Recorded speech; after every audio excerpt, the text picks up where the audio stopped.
이번 시간에는 인공신경망에 대해서 알아보고 인공신경망의 종류와 역사, 그리고 가장 기본적인 인공신경망인 퍼셉트론에 대해서 살펴보겠습니다. 그리고 퍼셉트론의 연산과 학습에 대해서도 알아보겠습니다.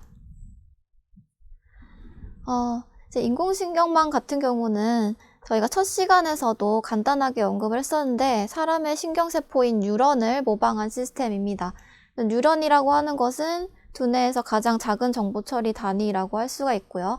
그래서 이제 신호를 수신하고 연산을 수행해서 그 끝에서 처리 결과를 정송하는 식으로 구성이 되어 있죠. 그래서 이제 사람의 뇌 같은 경우에는 10의 11승계 정도의 뉴런이 있다라고 해요.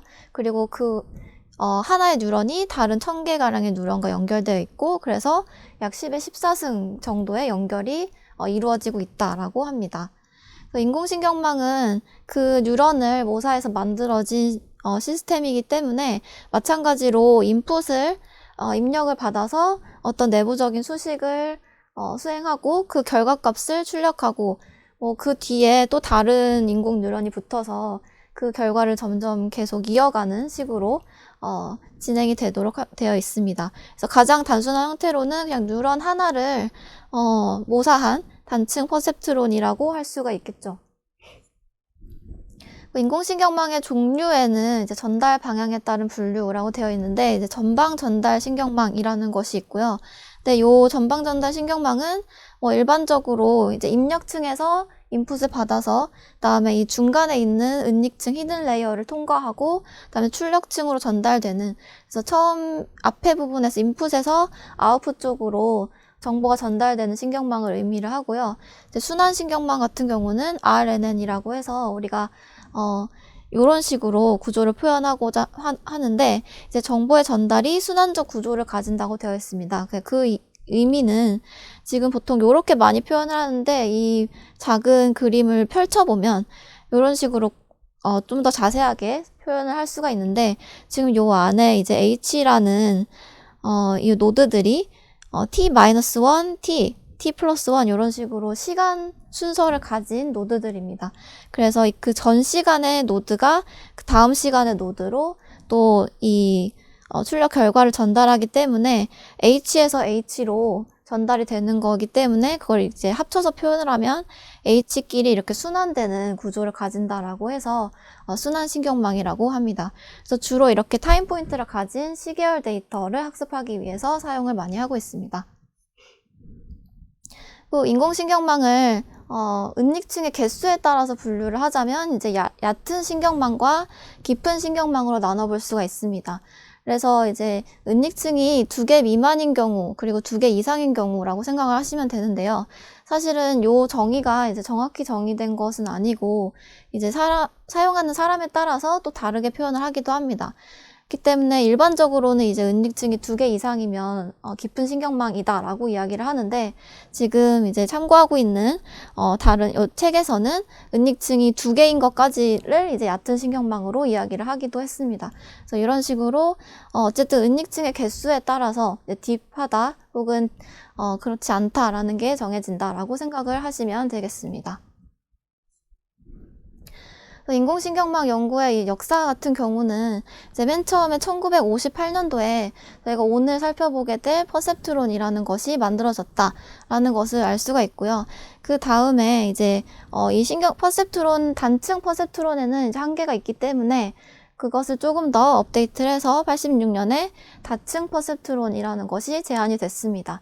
그래서 조금 이 이후에 신경망 연구가 부활이 되고 더 활발하게 진행이 되다가 2000년대에는 딥러닝이 실현이 돼서 신경망이 이제 주요한 머신러닝 기법으로 자리매김을 했다라고 생각을 하시면 되겠습니다. 그래서 퍼셉트론에 대해서 먼저 살펴보도록 할 텐데요.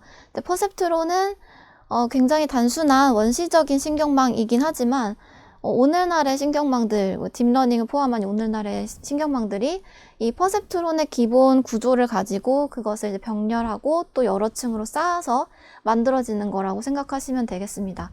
그렇기 때문에 오늘날에서 사용되는 다양한 신경망의 중요한 구성 요소라고 할 수가 있겠고요. 그래서 이 앞에 이제 퍼셉트론 앞에 뭐 다층 퍼셉트론 이런 식으로 다른 얘기가 붙지 않는 경우는 가장 단순한 구조인 하나짜리 퍼셉트론을 의미를 한다라고 생각을 하시면 되겠습니다. 그래서 퍼셉트론은 제가 이제 앞서 보여드렸던 그 뉴런과 유사한 구조를 가진다라고 얘기를 했는데요. 그래서 이제 입력층이 있고 그다음에 출력층이 있는 형태로 이제 하나의 퍼셉트론은 이렇게 구성이 됩니다. 입력층은 연산을 하는 것이 아니기 때문에 이 부분은 그냥 단일층이라고 생각을 하는 거고, 그러니까 이렇게 두 개의 층이 있다라고 생각하지 않고 단일층이라고 생각을 하는 거고, 그다음에 이 입력층의 각 노드들이 우리가 알고 있는 특징 벡터들의 요소들, 각각의 요소들을 담당하고 있습니다. 그리고 특이한 점은 이 위에 항상 1이 입력되는 바이어스 노드가 있는 것을 알 수가 있고요. 그 다음에 출력층은 이 모든 입력층들의 연산을 모아서 가중합을 구한 다음에 그 가중합을 출력하는 하나의 노드로 이루어져 있습니다. 그래서 요 구조를 제가 지금까지 봤던 내용과 연관을 해서 다시 좀 말씀을 드리자면, 뭐 예를 들어서 우리가 뭐 집값을 예측하는 어떤 모델을 만들고 싶은데 그때 사용할 수 있는 여러 가지 인풋 피처들로 뭐 위치라든지 집의 위치 혹은 뭐 집의 면적, 뭐 집의 층수, 뭐 이런 것들이 다양한 피처들이 있겠죠. 그래서 그런 것들이 뭐 예를 들어서 여기에 어떤 숫자로 표현된 값들이 있다라고 한다면 그것들이 이제 인풋에 x1, x2로 하나씩 들어오게 될 거고요. 그 다음에 여기서 이제 이 웨이트이 이 엣지에 있기 때문에 이 웨이트과 위치 뭐 이렇게 인풋 피처들이 곱셈이 되게 돼서 이런 식으로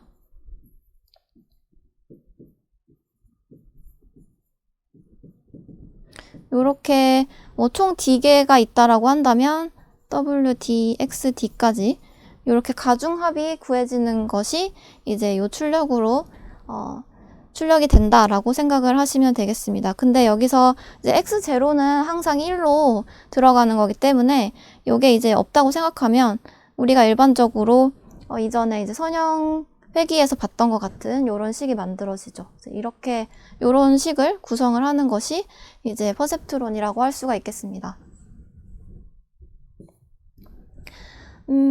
이제 여기서 조금 더 추가가 된 것이 있는데 단층 퍼셉트론에서 이제 가중합을 계산을 한다라고 이야기를 했죠. 가중합은 우리가 S로 계속 표현을 할 거고요. weighted sum이라고 해서 sum을 나타내는 S로 표현을 할 거고, 여기에 이제 추가적으로 그 뒤에 붙어 있는 게 뭐냐면 이제 액티베이션 펑션이라고 하는 것이 붙어 있습니다. 즉 활성함수라고 하는 건데요. 지금 표현은 이런 식으로 타우 이렇게 되어 있는데요. 그래서 이 S의 가중합이 나온 것을 또 다른 함수를 통과하게 만든다라는 거죠. 근데 여기서 일반적으로 그냥 단층 퍼셉트론 같은 경우에는 이 액티베이션 펑션으로 스텝 펑션을 사용을 합니다. 계단함수라고 우리말로는 표현을 할 수 있는데, 이 계단함수가 하는 일은 이 S가 양수인지 음수인지를 보고 양수면 1, 음수면 마이너스 1을 출력하는 겁니다. 그래서 그 식이 지금 이런 식으로 표현이 되어 있죠. 그래서 S 자체는 아까 말씀드린 것처럼 가중합이고, 그 다음에 스텝 펑션은 이 S를 집어넣어서 S가 0보다 크면 1, 0보다 작으면 마이너스 1을 출력하는 식으로. 그럼 결국에는 퍼셉트론이 최종적으로 출력하는 값은 1 또는 마이너스 1이겠죠. 그래서 이런 식으로 구성이 되어 있습니다. 그래서 예를 들어서 지금 요런 식의 퍼셉트론이 있다라고 생각을 했을 때, 지금 요거 같은 경우는 이미 이 우리가 웨이트를 알고 있는 경우, 이미 학습이 다 돼서 마이너스 0.5, 1, 1 요런 식으로 이 웨이트이 이미 알려져 있는 경우를 지금 가지고 왔어요. 근데 여기서 풀고자 하는 문제는 뭐냐면 이제 5월 문제를 풀고 싶다라고 생각을 하고 있는데요. 지금 5월은 우리가 논리 연산에서 5어 연산에 대해서 생각을 해보면 두 개의 인풋이 들어갔을 때 그때 최종적으로 나와야 하는 정답이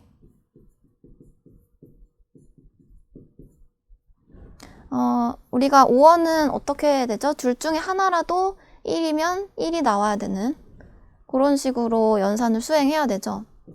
그래서 정답 같은 경우는 요게 정답이죠. 근데 지금 여기서는 출력을 1 또는 마이너스 1로 하기로 했으니까 이제 0 대신 마이너스 1을 출력하는 것이 이제 정답이라고 생각을 할게요. 그래서 이런 식으로 연산이 수행이 잘 되면 이제 올바른 5월 연산을 수행한 것이죠. 그래서 요렇게 연산을 수행하는 퍼셉트론을 만들고자 한 것이고, 실제로 요 왼쪽에 있는 이 샘플들을 우리가 2차원의 그림으로 표현을 해보면 맨 왼쪽에 있는 그림과 이렇게 표현이 됩니다. 그래서 예를 들어서 00인 값은 우리가 첫 번째 마이너스 1이라는 값이 나와야 되고, 나머지 세 개의 값은 전부 다 1이라는 값이 나와야 되죠. 그렇기 때문에 요 정답을 포함한 이 훈련 집합을 이런 식으로 지금 표현을 해놨는데요. 그래서 0,0자리만 하얀색 네모로 되어 있고 나머지는 다 검은색 동그라미로 되어 있는 걸 볼 수가 있죠. 그래서 요렇게 우리가 이 4개의 샘플이 들어왔을 때 요런 식으로 이쪽하고 나머지를 잘 구분할 수 있는 그런 퍼셉트론을 만들어야 5월 연산을 수행을 할 수가 있겠죠. 그래서 지금 이런 식으로 마이너스 0.5, 1, 1 이렇게 웨이트이 정해져 있을 때는 이게 실제로 이 5월 연산이 제대로 동작하는 걸 볼 수 있습니다. 그래서 예를 들어서 이 밑에 나와 있는 것처럼 우리가 0,0, 그 다음에 1,0, 0,1, 1,1을 각각 인풋으로 집어 넣었을 때 이 식에 대해서 계산을 해보자면 마이너스 0.5 x0 x1 플러스 x2 이렇게 되죠.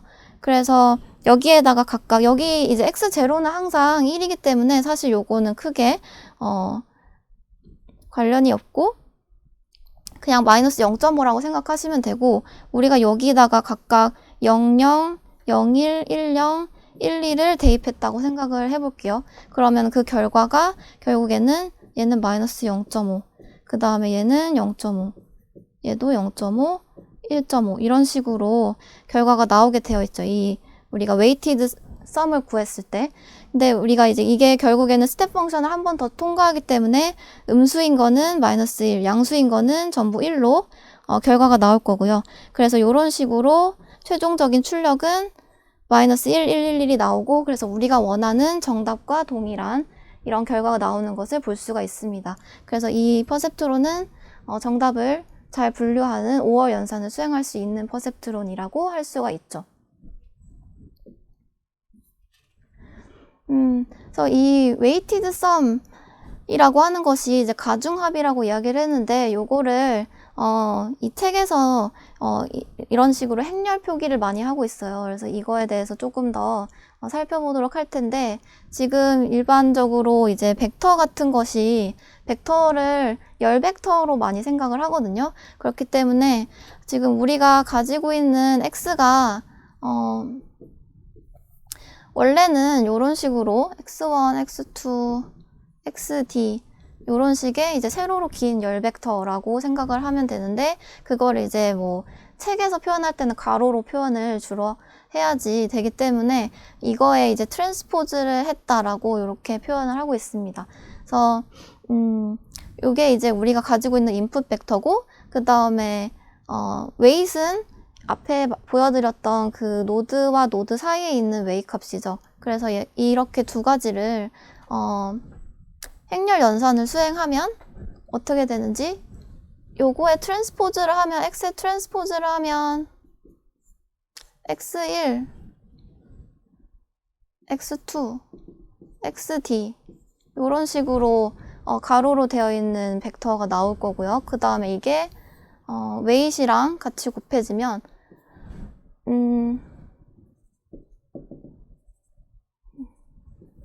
이런 식으로 생각을 할 수가 있죠. 반대로 웨이트의 트랜스포즈와 x를 곱했다고 생각을 할 수도 있죠. 요거랑 x하고 곱했다고 생각하면, 우리가 행렬 연산을 할 때 생각을 해보면 이게 지금 이제 d by 1 행렬이고, 얘가 이제 1/d 행렬이고 얘가 d/1 행렬이니까 얘네 두 개를 곱하면 결국에는 1/1이 나오겠죠. 결국에는 요거의 행렬 곱을 했을 때 w1 x1 플러스 이렇게 쭉 가게 되는 wdxd 이런 식으로 이제 가중합을 계산한 것이 결국에는 결과로 나오게 됩니다. 그렇기 때문에 우리가 요거를 이런 식으로 줄여서 행렬의 곱셈인 것처럼 표현을 할 수가 있고요. 그 다음에 이제 바이어스 항까지 고려를 한다면 요 앞에다가 무조건 x0가 1인 거를 포함시켜서 이렇게 한 번에 표현을 하면 이제 뒤에 굳이 w0를 더할 필요 없이 이런 식으로 하나의 식으로 구성을 할 수 있게 됩니다.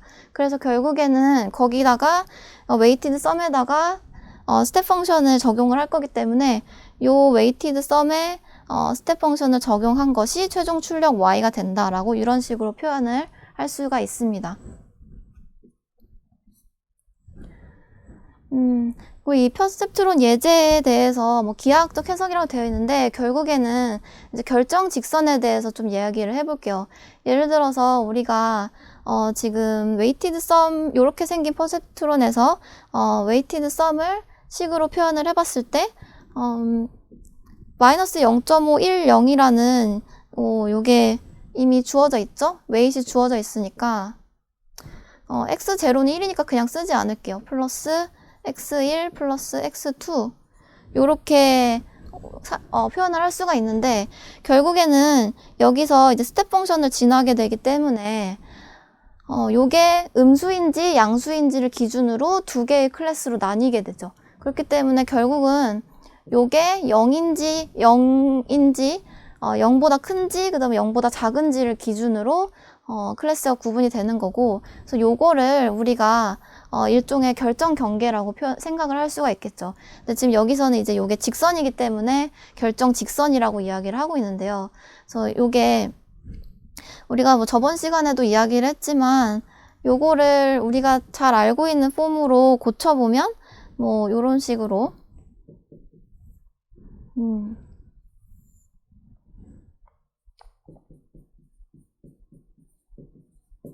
요런 식의 직선을 우리가 많이 봤었는데 요거에서 이제 이 부분을 y를 x2로 바꾼 거라고 생각을 할 수가 있죠. 그래서 x1 플러스 x2 마이너스 0.5는 0. 요 식이 결국에는 요런 직선이 그러니까 0.5와 0.5를 지나는 요 직선이 결국에는 요런 식으로 표현이 될 수 있고요. 그래서 결국은 요렇게 우리가 원래 x1, x2의 이 평면에다가 요 직선을 표현을 해보면 여기 0.5 그 다음에 여기 0.5를 지나는 이런 식으로 표현이 됩니다. 결국은 요 직선을 기준으로 이 직선보다 위쪽에 있는 건 전부 다 1로 나오고 이 직선보다 아래쪽에 있는 거는 전부 다 y값이 마이너스 1로 나온다라고 생각을 할 수가 있습니다.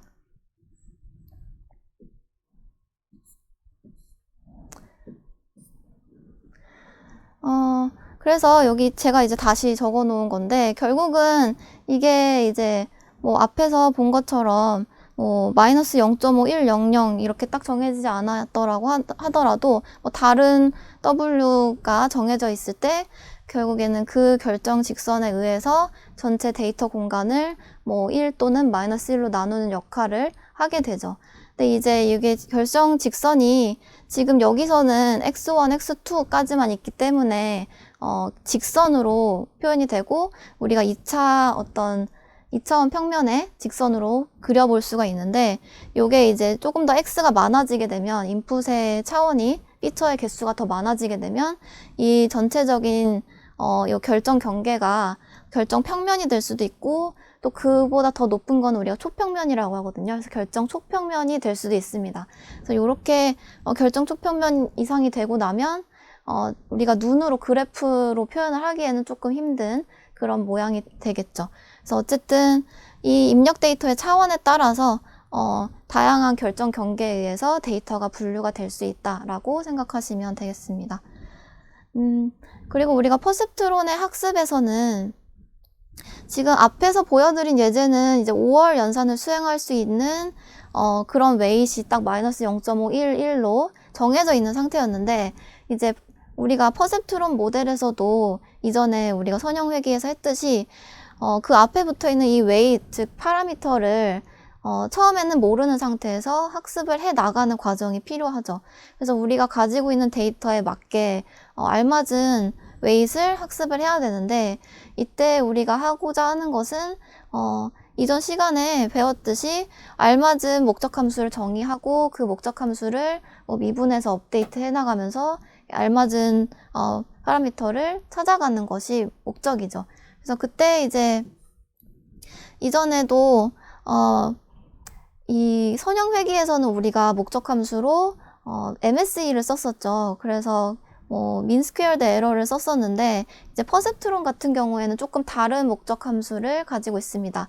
그래서 이 목적 함수에서 가지고 있는 조건이 지금 목적 함수가 항상 0 이상이라는 조건, 그리고 모든 샘플을 맞췄을 때 0이 되도록, 그리고 틀린 샘플이 많으면 얘가 이제 큰 값을 가지는 어떤 목적 함수였으면 좋겠다라고 이렇게 정의를 해놨다고 생각을 해볼게요.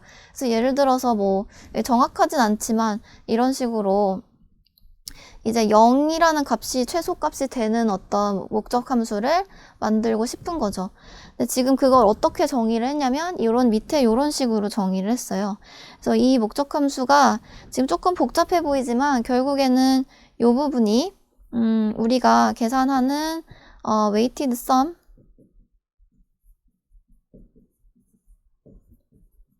즉 S라고 할 수가 있고요. 그 다음에 그 앞에 뭐가 붙어 있냐면 Y라고 하는 얘는 정답 하고 곱해서 그 앞에 마이너스를 붙인 거, 그거를 전부 다 합하는데, 이 그냥 모든 샘플에 대해서 합하는 게 아니고 얘는 틀린 샘플들만 모아서 이렇게 계산을 하겠다라는 겁니다. 그래서 지금 틀린 샘플만, 그래서 뒤에서 이제 예제를 보여드리도록 할 텐데, 어쨌든 요런 목적 함수를 가지고 지금 퍼셉트론에서는 우리가 웨이트를 업데이트 해 나갈 예정입니다.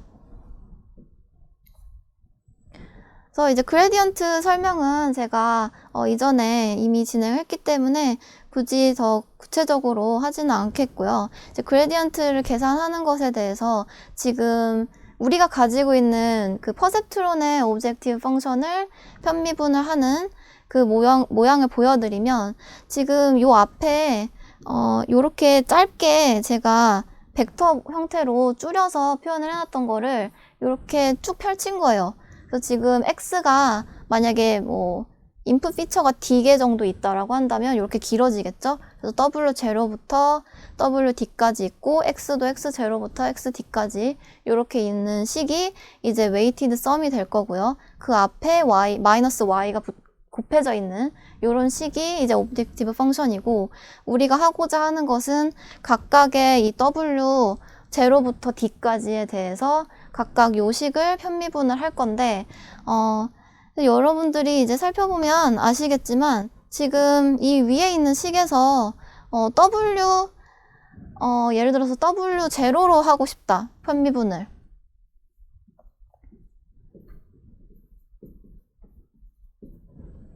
w0로 하고 싶다라고 생각을 해보면 이 위에 w0가 있는 항은 이 뒷부분은 다 w0가 없어요. 그쵸?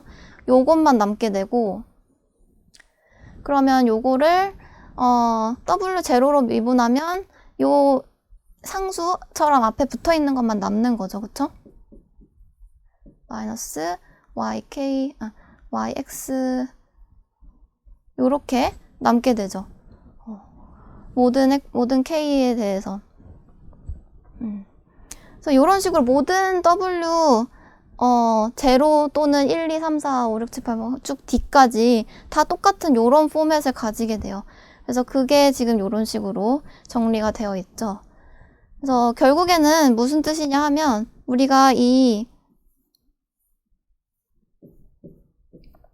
퍼셉트론을 그렸을 때 뭐 예를 들어서 w0, w1, w2가 각각 x0, x1, x2와 연결되어 있는 요 웨이트라고 생각을 했을 때, 요 제로를 업데이트 하고 싶으면 이 업데이트를 어느 정도로 해야 되냐면 이 최종적으로 나온 이 y 값하고 이 w0로 들어오는 x0하고를 곱해서 마이너스를 붙인 거, 그거를 이제 모든 샘플에 대해서 합친 것으로 이제 표현을 이렇게 계산을 해주면 그 부분을 이제 업데이트 하는 거죠. 근데 이제 편미분 결과의 반대 방향으로 업데이트를 해야 된다라고 우리가 경사각관법을 얘기할 때 말씀을 드렸었는데, 그래서 이제 여기다가 마이너스를 붙이면 얘가 없어지겠죠? 이 부분이 없어지고 그냥 이렇게 양수만 남고 그 앞에 지금 여기는 알파가 아니라 다른 로우로 표현되어 있는데 어쨌든 학습률이 앞에 곱해져 있는 이런 상태로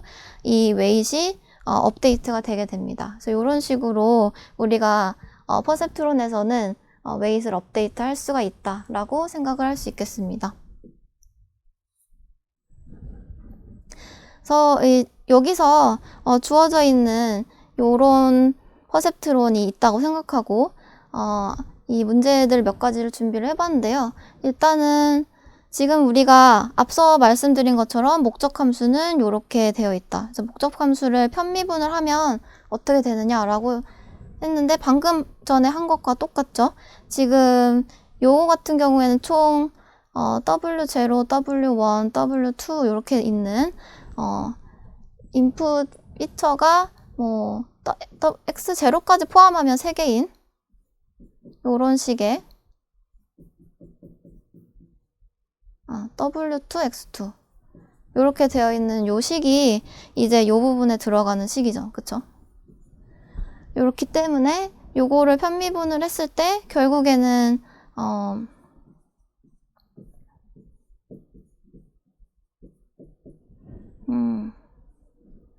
전부 다 썸을 할 건데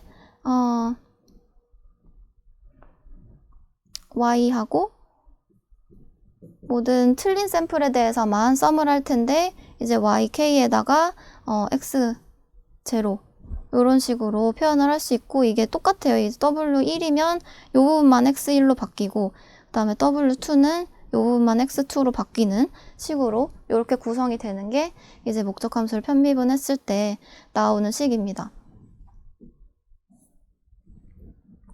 그래서 맨 처음에 랜덤으로 웨이트이 111로 설정이 됐을 때 정답을 맞추지 못한 샘플은 이라고 되어 있는데, 아까 전에 111로 설정이 되어 있고 지금 다시 한번 살펴보면 이게 그냥 아까 전에 데이터 자체는 5월 문제랑 똑같죠. 그렇기 때문에 이거를 뭐 계산을 해보자면 111로 설정되어 있다는 것은 1 곱하기